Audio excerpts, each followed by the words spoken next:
Getting ready to buy or sell a home? Do you want to help support pro-life organizations? Then you need Real Estate for Life. Get a top-notch real estate agent and support pro-life causes. Go to realestateforlife.org to learn more. We've been fighting a long time, and we have all lost so very much, so many loved ones gone. But you are not alone. There are pockets of resistance all around the planet. We are at the brink. You have no idea how important you are. If you're listening to this, you are the resistance. Ave Maria Stella, Dei Mater Alma, atque semper Virgo, Felix te porta. Welcome, everybody. Steve with Sense Fidelity coming at you with a topic it's probably not talked about on the channel a couple of times. Maybe you'll see the rich fool parable or the parable of the rich man and it goes away, but it's not. We're not looking to try to make you rich on this one. Or maybe he is. I don't know. Christian Méndez of, I have the link right here, Borger Capital Group, and we're talking about precious metals here. And because it's me, I had to put Goldfinger in. Gold. So I've been looking for that for hours. Christian, welcome to the program. How you doing? Thanks for coming on. Thank you for bringing me on, Steve. It's definitely a blessing to be here. I appreciate it. And sorry, we've been talking about, he reached out to me about, I don't know, seems like 6 years ago now. Probably about 6 months ago. We've been playing text tag since then. But finally, he's like, you know what? He texted me last night. Let's do it tomorrow. How about this? I'm not even thinking about it. Let's just do it tomorrow. So tomorrow's today. So anyway, sorry for the delay, Christian. Anyway, thanks for your patience. And also, so you got into this. First off, tell us a little bit about who you are and why you got into this industry. So I'm a husband and father, and that's primarily why I'm into this, because I have an obligation to not only provide, but to also protect for my family. And I want to inspire other Catholic fathers, husbands, to do the same, but first with our faith, and then seeking God's kingdom first, and then that trusting that everything else will be added onto it, so long as we're good stewards of what we have. So. All right, so why is this important? I mean, people talk about this all the time. And why did you even start? Why this group? I mean, you got Peter Schiff that talks about gold, silver for 25, 30 years. I don't know how long. I've been listening for that long. I forgot when I first started. People turn on Fox News. You probably can't watch a commercial break without it. Why is this? Why did you guys decide to jump in this industry? And on top of it, why are you different? Or are you different from other groups? And if so, how? So yes, Borger Capital Group has been around for 30 plus years. The founder and the CEO has a family. He attends the traditional parish in Wausau, Wisconsin. So do I. And we have our families at the forefront of everything we do. We have ceased to exist. And everything we do is because we want to love our families. We want to make sure they are cared for spiritually and materially. So how we are distinct, or perhaps distinguish ourselves from other firms, is that in the recent years, with the troubled financial times we've been living in, high net worth people, I'm talking like that's mostly who Borger Capital Group used to work with in the last 30 years.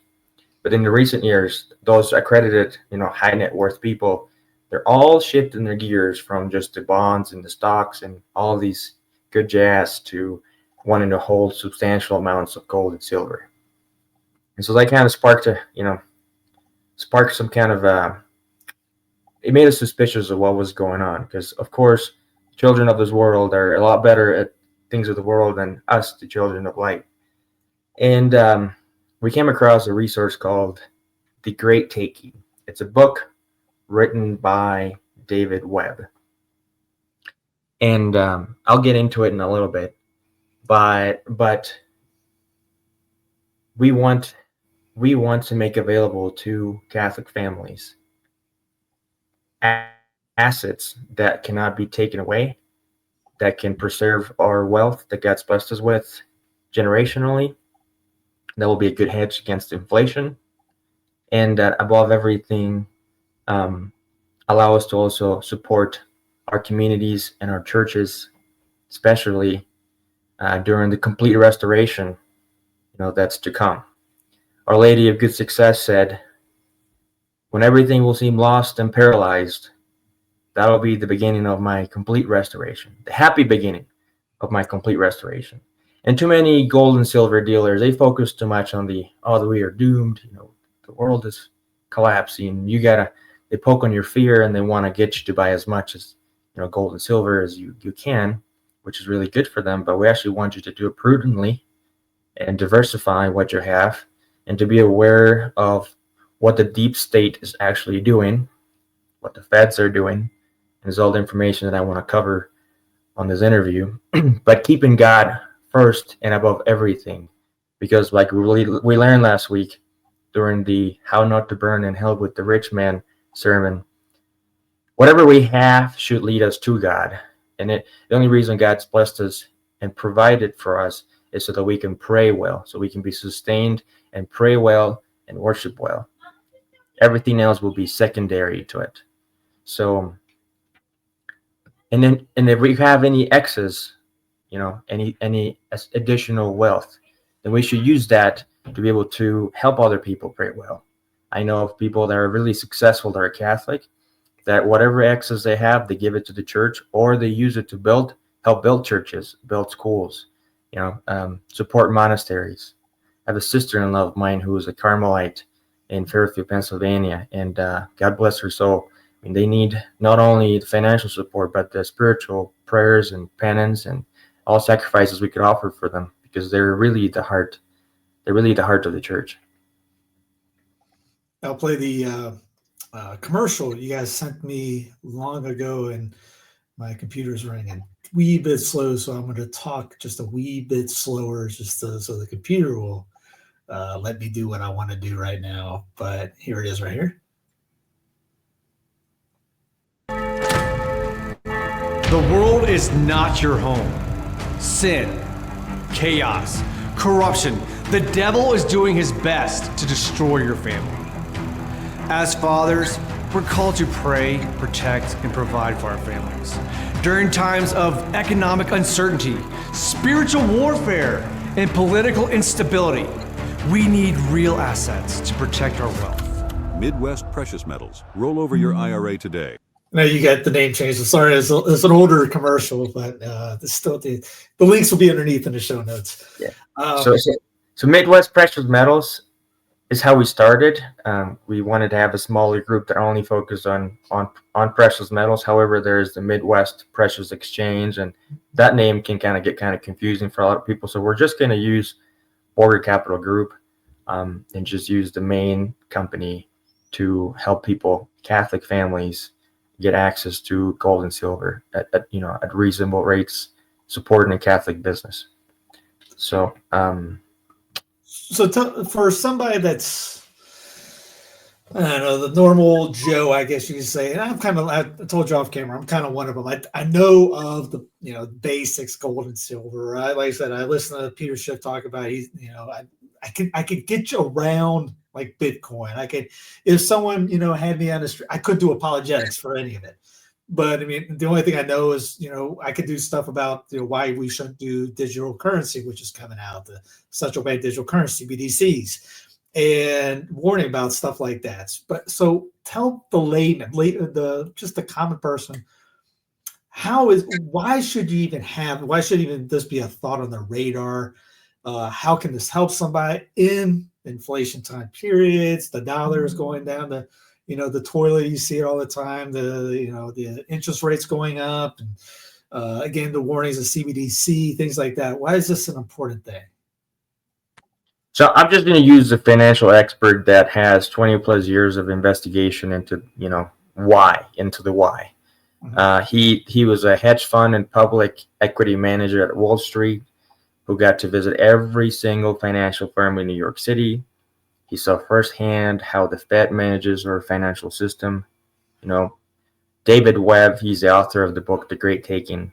He basically exposes the system that the central banks and the deep state have in place already to execute the largest financial crime in history by stealing all collateral from people on a massive scale through the manipulation of money creation, so printing paper, debt, and securities ownership. So what I like about Webb is that he actually uses his personal and professional experience to reveal the dangers that have to do with this game, this game of endless debt accumulation. And one thing that is lacking on the book, though, is how to actually prevent, as Catholic husbands and fathers, as Catholic families, this great taking, this great steal from actually happening. So again, this is a little bit too complex. The book is complex. The system that we're in is super complex. So I encourage you to read it, watch the documentary. But overall, in the book, he explains just, I guess I ask you, just imagine the global scheme, that we are living in, where your stocks, your bonds, your bank savings, unpaid real estate have been secretly used as a collateral for financial contracts in Wall Street and New York. Not once, but 10 times over. No one likes to hear it. It's actually happening. This is breaking everything up. It's breaking everything up, getting back to the gold standard and creating your own currency. It can happen tomorrow. It's created a financial bubble, unlike anything the world has ever seen. Yeah. Without your knowledge, permission, your assets have been getting used, leveraged, and now everything is in great risk. Now, so I can tell you the solutions: breaking it up, getting the gold standard back, and creating a currency based on that. I mean, anybody, people know they can do that, but the states could do that tomorrow if we got good people in the states. But it's right now it's a pipe dream in most people's minds. But no, yeah, it's when you hear Wall Street and all that, I'm just thinking everything you said. One, yeah, you have the centralization of power, centralization of this, that's the problem, centralization, and obviously great and control as well. So again, the one world government, the ultimate centralization. You have everything. You have Italy, Spain, Germany, France, all getting centralized in the 19th century idea of nationalism. These United States was done that in the 1860s as well. And what is the ultimate centralization, where you get no taxation without representation, is global government, and then the global currency and the CBDC, all that jazz. Yeah. So again, there's ways to get around it. Since no one wants to get off the off ramp, you have Christian with ideas to help out here. Yeah, people in this audience may have already lived through, some of the turbulent financial times that are history, here in the U.S. have taken place already. The book actually goes to say that all those were just practices. You just testing the machine for what's actually going to happen. The one precedence that they talk about in the book is about the Lehman Brothers collapse in 2007. The too big to fail banks were protected and classified as secured creditors, while investors were left in the lurch.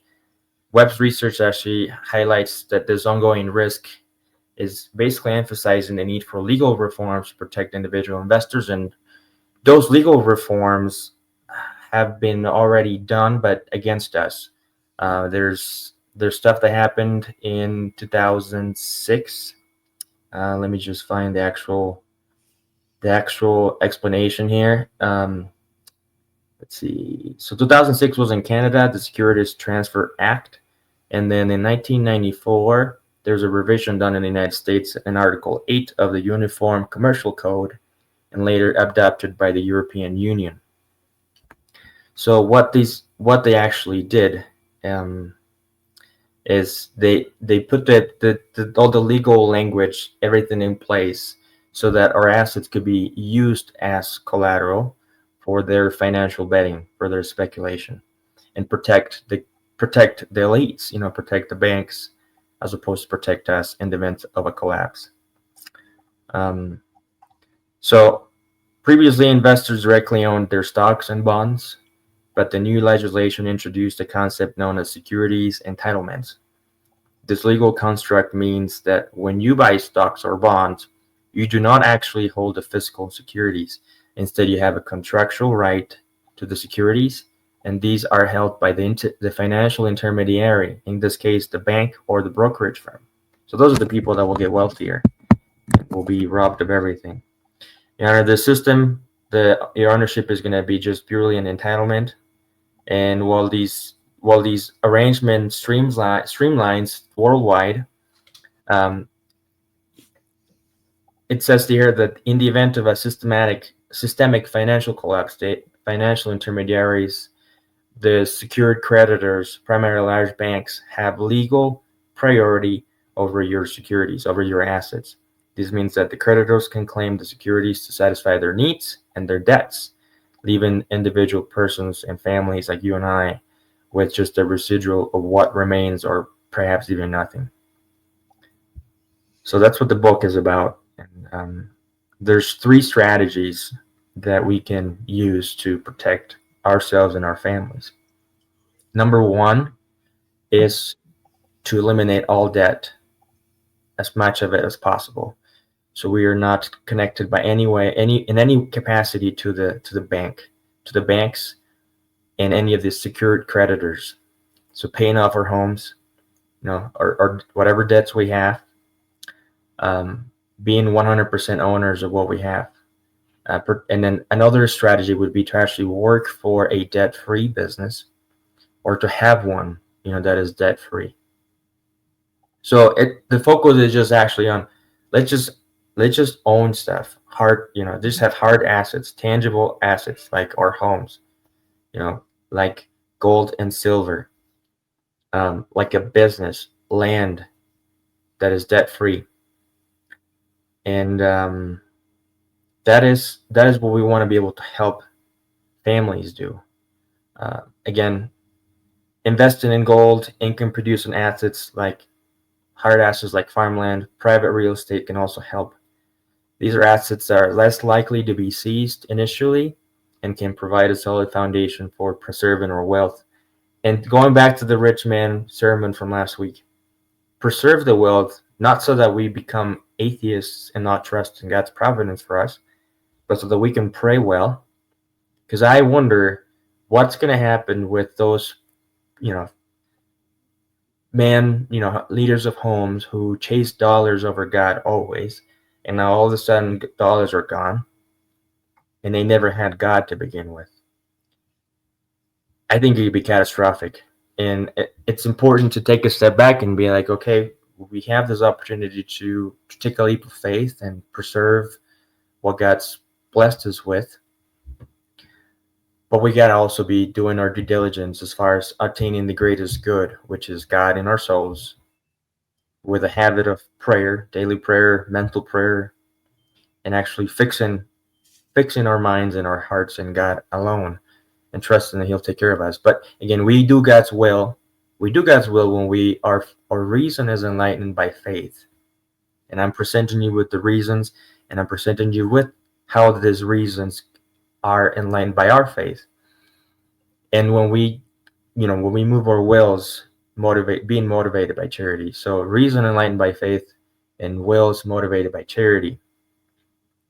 So how we can act with charity in this would be, obviously, I've met people and some of our clients that have actually said, okay, we're going to put all our 401ks or our IRAs onto gold and silver, but we want the church to be co-owners of it. So it's great, is basically giving back to God what is His, and also preserving, being a good steward of it, so that any of this 401k or IRA that's a risk right now may not just be wiped out. So there's one more thing I wanted to share. Because you brought up land.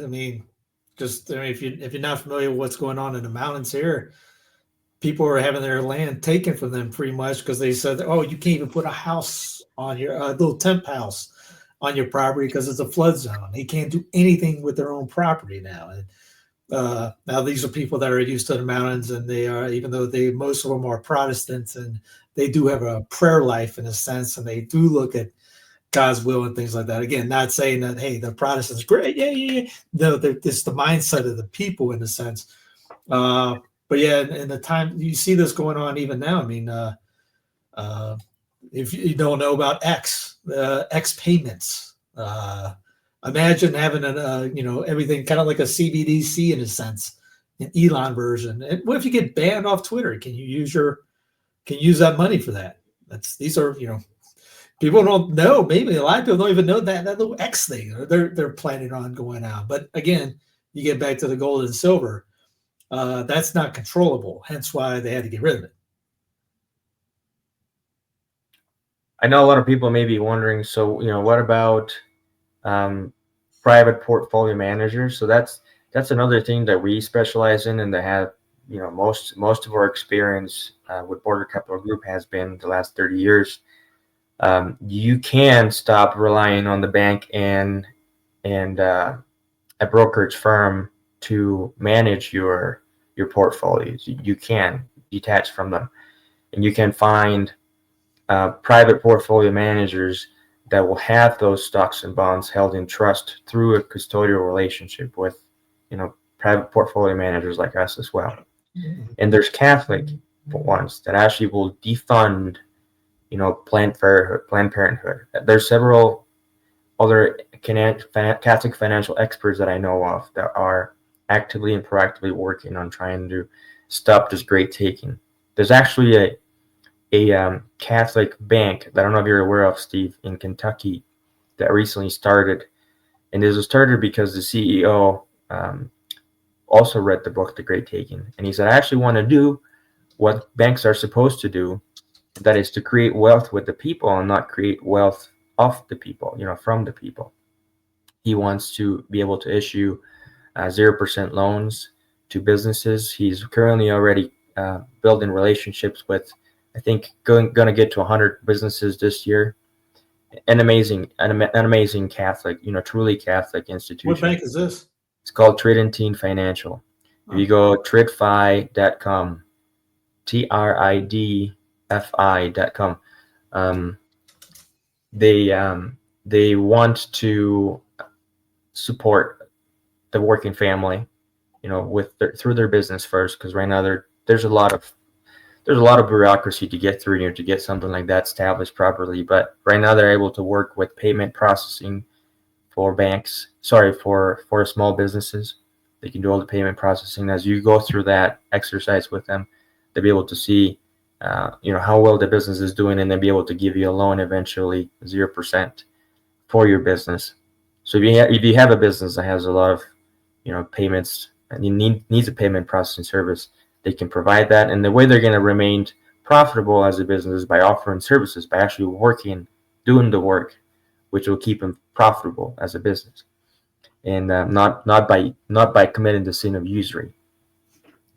So, and this is sparked from the Great Taking, again, from another Catholic husband and father, like us. Again, if you guys don't know what he's talking about with the Great Taking, I'll have the link underneath in the show notes. There's a book. There's also the videos, the documentary on YouTube, Rumble, and Children's Health Defense.tv. They got to follow on Twitter and Fedbook as well. Here's the download for the book, so I guess it's the ebook form. I haven't read it, but I'll take a look at it later. But I mean, I'm an ignorant boob. I just heard about it 10 minutes ago. So you did too. Click the link will be underneath in the show notes. There's a documentary too. The link in the book is free. You can download it online as a PDF. But again, I'm always happy to have a phone call with anyone, or have the CEO of my firm have a phone call with you guys, and actually walk through how to approach this great taking with light of the faith, and keeping charity above all at the front. So, and on their YouTube channel, they have something in Tennessee. Did they have do you know much about that House bill? Or where?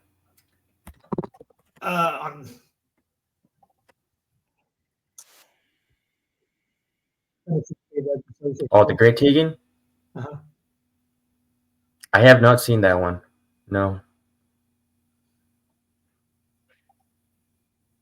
So I was just curious. I saw that going, I wonder what the state is, because I just, I'm all for, states figuring this out. States being states again is, just saw, Ohio did something on just not banning men from going into women's bathrooms and things like that. And Florida just the other day talked about getting rid of fluoride in the water and stop the chemtrails from flying over in their sky. So states being states again, decentralization, which again is gold and silver, decentralization of the financial industry.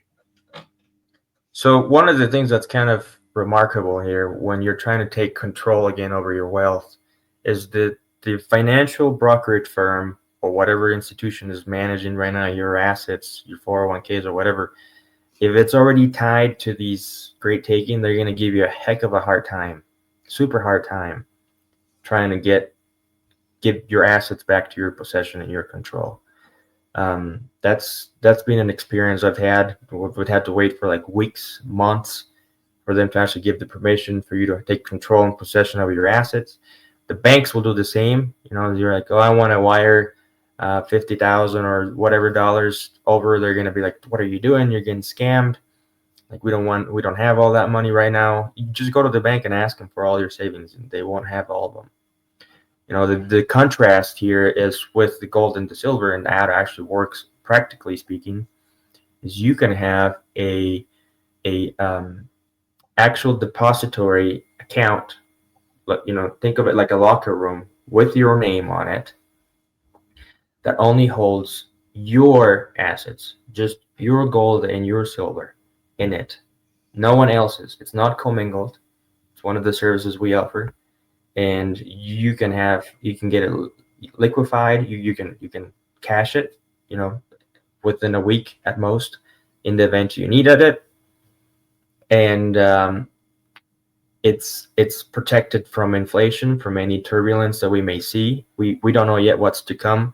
We know that the apparitions of Our Lady and Father Ripper have told us, the living will envy the dead. So my hope and my prayer is that when we go through that we may be able to have the resources, that God may provide us with the resources, if we use our prudence right now, to be able to pray well then and help others pray well so we can all get to heaven. And this depository, is 100% insured by the Lloyd's of London. It has, high security cameras. It's just complete opposite of what the bank, actually is. And that's one service we offer. Again, you can store it there for an annual fee. I think it's 0.3% per year. So it's super cheap, cheaper than what the bank charges is every month. And it's there. What you have there, it's there. It's not, and we use the same concept for 401ks and IRAs. Essentially, we open you an account with a custodian that will then take over managing your 401k, your IRA, and we put all the metals in an account at the depository that'll get managed by this custodian, a trusted custodian, and you have 100% ownership of it. And then if you wanted to just use gold, silver at your home, we can ship it, and you can have it within 5 business days at most. It takes about 48 hours to 72 hours to get the order processed, and then about 1 to 2 days to ship to your house. How that works is we take a wire transfer from your bank to our company account, and then we fulfill the order. We'll send you an invoice the same day, and then you'll have your tracking number probably within 48 to 72 hours, and then you'll be able to track the order. It's not going to be labeled as like, gold or silver in the package. It's just going to be, most people think it's actually a factory part or a big metal manufacturing, package. And you have to sign at the moment that you receive it, and it won't be delivered unless it can be signed off. So say Mrs. Korflefowitz is sitting at home watching this saying, Do I need gold and silver, things like that? So say like the obfuscation, the defecation is the oscillation. How can somebody use that in a normal day-to-day thing? Say like the monetary system does come down, and the dollar is Zimbabwe style or something like that. If you have gold and silver, can you pay for? I mean, kind of like in a barter system in a sense, but you're not going to have a gold brick when you're wanting like some rice, things like that. So how would do you have like a little chisel you can like cut and cut some gold off, or how's that work? So I recommend silver, not only because it's the cheapest commodity on earth right now. It's super, super cheap compared to gold historically, but also because 1 ounce is 35 something bucks right now. So in other words, when my neighbor comes and gives me raw milk, delivers me raw milk, he gives me 6 gallons, I give him an ounce of silver. Yeah. Give me an address. I can drive that to you. I mean, and he's like, and I tell him, hey, Paul, 1 silver is $100 an ounce. You have to give me more milk. He's like, no. It's like, of course the milk would probably cost, 15, 20, $30 a gallon. It's just, it's assets. We're just so trained to think in value in dollars. Our minds are just trained to think in dollars. But you actually go and do your due diligence and you look at the S&P 500 and you measure that in the value of gold. And again, I'm not giving financial advice here. Go and do your own research. But if you look at it, look at the greatest bull market in the value of gold. Instead of it going up, it's going down. So that right there should tell you, this paper-based economy we're in, we're working for paper. We're not working for value anymore.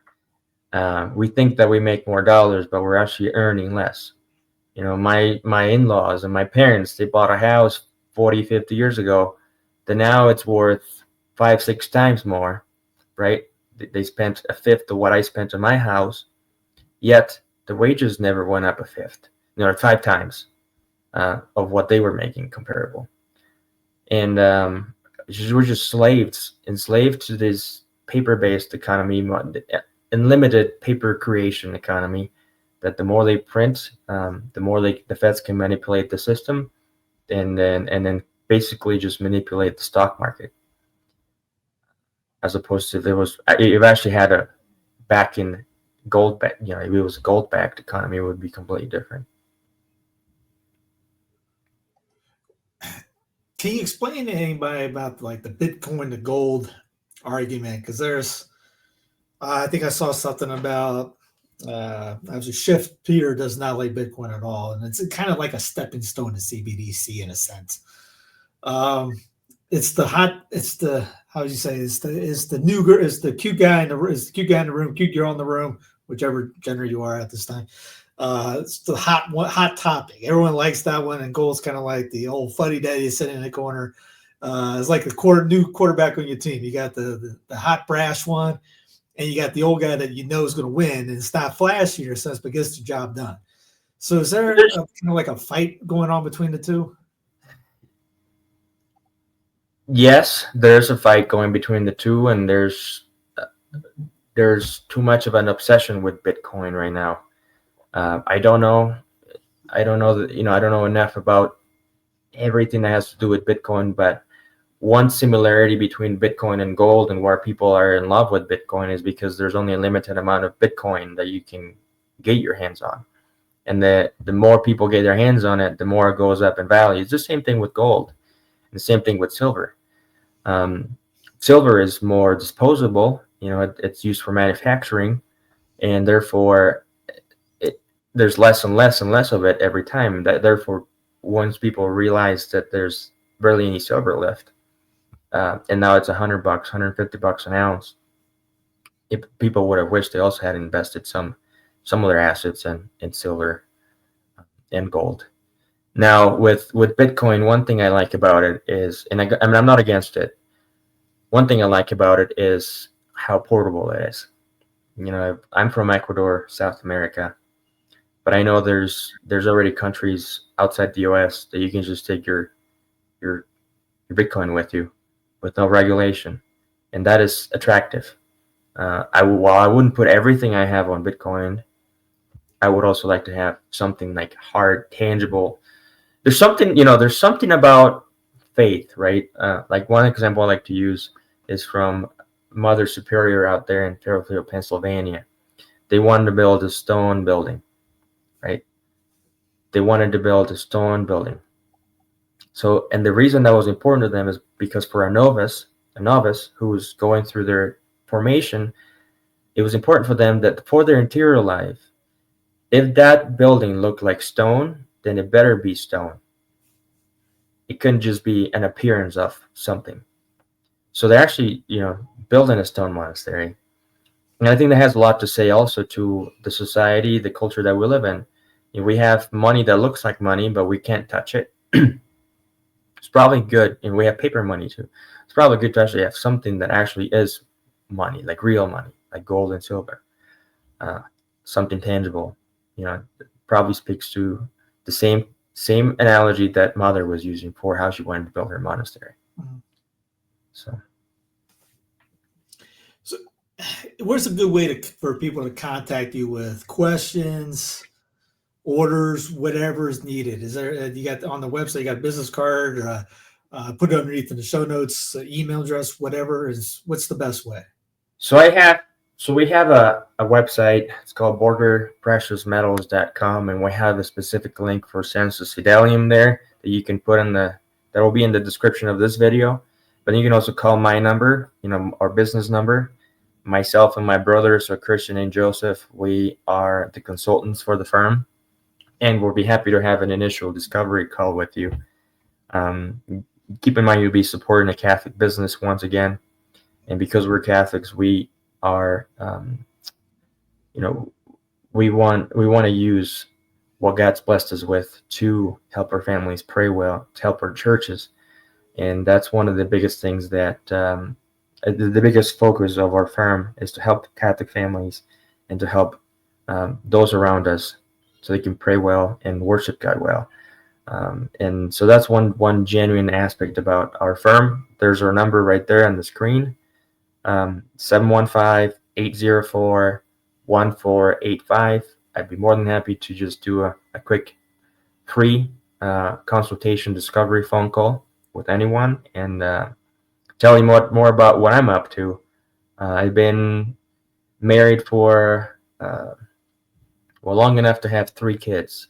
I was going to say at least a couple weeks.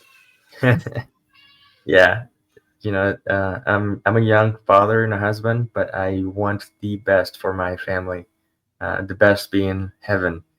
And we have had the pleasure and the honor of visiting several traditional mass parishes in the United States. I think up to 12 that I've gotten a chance to visit. And it's been such a gift to take a deep dive into the beauty of our Catholic community as I've gotten a chance to travel with my wife. We were in California, we were in Arizona, Colorado, and now we live in Wisconsin. So, but everything started. Coldness. What was that? You can see the progression of the coldness. California, Arizona. Oh, let's go a bit colder. Go to Colorado. Hey, let's freeze. Let's go to Wisconsin. Yeah. So I mean, for you, for being Ecuador, how many jackets you have to wear? I was born in Florida, so it's a running joke. I have to wear like 10 layers of clothes when I go outside and play in the cold. It's gotten easier over the last couple of years. I definitely have a hard time adjusting to going back to visit my family in Ecuador. Everyone is there. My parents, everyone, just my brother and I are here, and it's not easy to come back. So I try to go out there during the winter and cheat and take a month off the winter in Ecuador when it's like 78 degrees down there. But yeah, I'm sure a lot of people are wondering, like, how is this guy, trustworthy or is everything legitimate? I could tell you, we have one judgment to go through, and it's either going to be heaven or hell. As a father, I know that my number one priority is to spiritually provide for my family. And I am a testimony of that, because although my parents excelled at providing for my brother and I materially, had they not provided for us spiritually, I'd be lost right now. I'd be lost. I went to college, a big college in Colorado, where I got my civil engineering degree, and I had to maneuver the hassle of working construction, with a traveling position, and applying the advice from Sensus Fidelium and several traditional priests to try and live as close as possible to the sacraments. So that may be one point of conversation I may have with people, is that while they may be eager to protect their temporal wealth, have they made sure that they are living as close as possible to traditional sacraments, as close as possible to our Lord? That was the best piece of advice I was given by a priest at the Fraternity of St. Peter in Sacramento when I was wanting to get married. And that comes to me first. And I can even go into more detail as to, how I basically grew up with a lukewarm faith, just being cultural Catholic, and lost everything. Lost the faith in college for the first 2 years.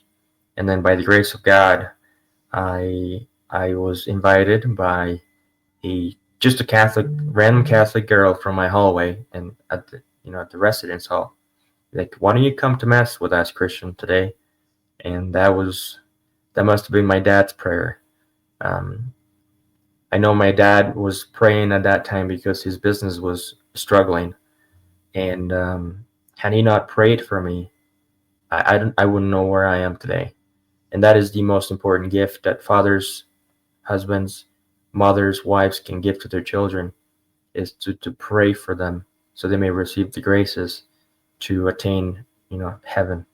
And if we don't practice being in heaven while we are on this earth, and then by the grace of God we die in the state of sanctifying grace, we're going to have to spend all of purgatory practicing that. And I love my wife. I love my kids. My son is 3.5 years old. My daughter is 2 years old. My other son is 3 months old. And every morning, with the help, of course, from our Carmelite sister who is out there, we've been striving to more and more regulate a habit of mental prayer in our family life. And I am self-employed now, and I love my job, because I get to help Catholic families. I also am still doing some construction and engineering work on the side as a consultant. But right now I want to focus my whole attention on having a rule of life for our family so that we may be able to condition ourselves to get into heaven together. That is my vocation. Fantastic. Again, everyone, the links will be underneath in the show notes. You got the phone number. I'll put the phone number underneath too, just in case you don't want to go through the minute mark. Where was that? 39 minutes, 40 minutes, where the phone number was. I'll put the phone number underneath, his email, all the contacts. You can hit him up, send him Christmas cards, be BFFs with him, whatever you want. Just talk to him about gold, silver, or anything else you want to shoot the breeze about. But anyways, Christian, thank you again for coming on and informing everyone about this and the company you guys created. Thank you, Steve. I appreciate it. We'll have you back on maybe another year or so, maybe half a year. Give us some time to see how things have played out in the new administration, and see if there's been pros and cons, or more favorable to do this or that, or your advice for again, maybe advice in June or July. But yeah, man, appreciate you coming on, and everything underneath in the show notes, ladies and gents.